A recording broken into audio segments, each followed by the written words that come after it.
Hello, my name is Mark Corpolongo, and for the COVID case study, I opted to focus on my home state of Washington and to see if there was a correlation between um, individual counties wearing the mask and following social distancing and counties that weren't necessarily following that mandate as much. Some background with that is that the governor of Washington had ordered a mask mandate on June 23rd, and before then, there was an overall shutdown of businesses and maintaining social distancing and things like that before then, and then the mask mandate came later. What sparked a lot of this interest for me was centered around the mask mandate order on June 23rd and an individual sheriff in Lewis County making the statement that his people in the county shouldn't be sheep and that he, as a law enforcement officer, would not be enforcing that mandate in his individual county. So that kind of sparked my idea of looking at, okay, well, how does this affect cases in terms of positive cases for the individual counties in the state of Washington? Within that, I dropped the information on a lot of the death in terms of COVID cases for the state of Washington because it's not really in relation to what I wanted to drill into. And so I focused on the positive cases broken down by individual county.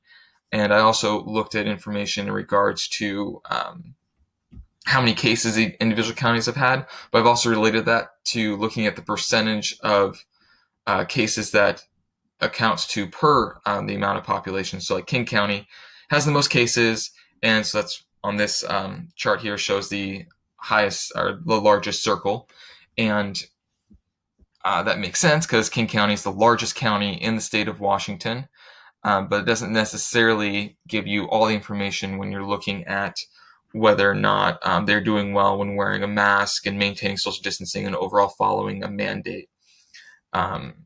So after phase one, a lot of the epidemiological curve within the state did tend to drop off, and then it's kind of risen since when we moved into phase two.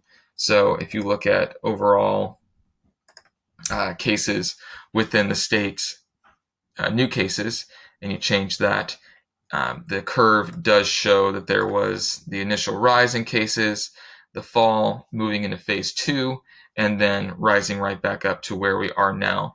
For some background, this information comes from a date range of dates from February 28th to August 7th. Going back, did want to look at how that sheriff's statement affected the information in his individual county. And so for his county, he's in Lewis County. And for that county, they are a smaller county with about 82,000 people there. But if you look at the date starting on June 23rd, they didn't have too many cases. They only had 51 cases before June 23rd. And then after the mask mandate came out and the sheriff said, oh, we are not going to be enforcing that there, they ended up having 169 cases. That's a 331.37% increase in total cases for that county. In comparison, Island County, which is a very similar sized county, they actually flattened out around that time, and they were able to keep their percentage increase lower. So they started out before June 23rd having 189 cases, so more cases overall. And then after the announcement, they only had 61 cases, so it's only an increase of 32.28%. So there was something there within the smaller case studies, considering that there was only a few hundred cases to really look through. So I wanted to drill down and start comparing some of the larger counties. And so that's where I went to the largest one, which is King County. King County houses Seattle, and Seattle was one of the first cities to have the COVID cases. And so if you look at their curve, this is when it first came on and have a lot of higher cases, following the masking rules, and then the issues associated with some fatigue moving into phase two and seeing a lot of the cases on the rise again, based on the idea that people start going out more, not maintaining social distancing, a little bit more of the quarantine fatigue, as it was called, and seeing a lot more cases on the rise. But overall, the county has been fairly successful in maintaining social distancing, wearing masks, and trying to abide by the overall state mandates when it comes to that. Obviously, not perfect, and you're still seeing cases on the rise. But as an overall county, they do adhere more to those mandates compared to other counties. And other counties I'm speaking of is Yakima County. Yakima County is a county that has not followed really any mandates. They had the phases, but they weren't enforced. They kind of did whatever they wanted to and pretty much acted as if the pandemic didn't exist. Here in a lot of states, that was a fake kind of a pandemic and it's not real. And if you don't think it's real, you're not going to wear a mask or change any of your behaviors. The result of that, in comparison, is that their curve pretty much doesn't have the up and down. It just pretty much kind of curves up on different days and that sort of deal. But overall, if you look at their curve, it's pretty much just kind of straight across going up. What that means for the overall cumulative case counts is that King County has had 16,570 cases compared to Yakima's 10,325 cases. So King County's had more cases, but if you look at the population, King County has 2,253,000 people that are recorded as living in that county.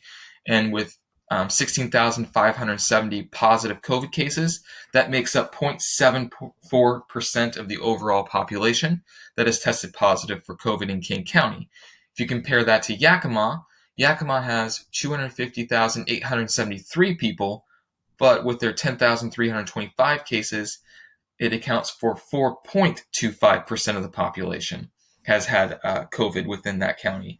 So it kind of shows in a lot of ways how that mentality, along with Lewis County having an increase in cases after the sheriff says they're not going to enforce that mandate, to Yakima County that hasn't done anything really in regards to social distancing or wearing a mask, and how that can equate for having a higher level of COVID cases, especially when there's a larger population there.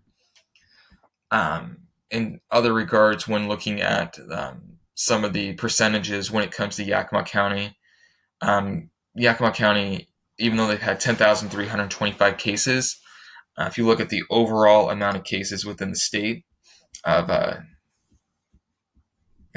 63,976, that means that Yakima County makes up 16.14% of all cases across the entire state. While Yakima as a population, with their entirety of population, not just the positive COVID cases, they make up only 3.29% of the actual population of Washington. So it really also lends an idea there of how you have to sometimes look into the numbers, because if you look at this chart here, King County is a lot bigger, and Yakima County down here, the dot itself is a lot smaller, but that's because its population they have less COVID cases, and that's what this is directly looking at.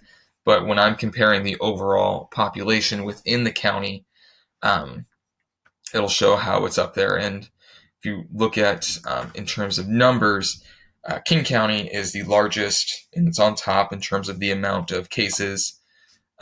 Yakima County is second, but Yakima County is way down the list when it comes to the overall population of the state of Washington. In fact, Spokane, Pierce, and Snohomish are all larger counties than Yakima County, but Yakima County makes up the second most amount of cases in total number.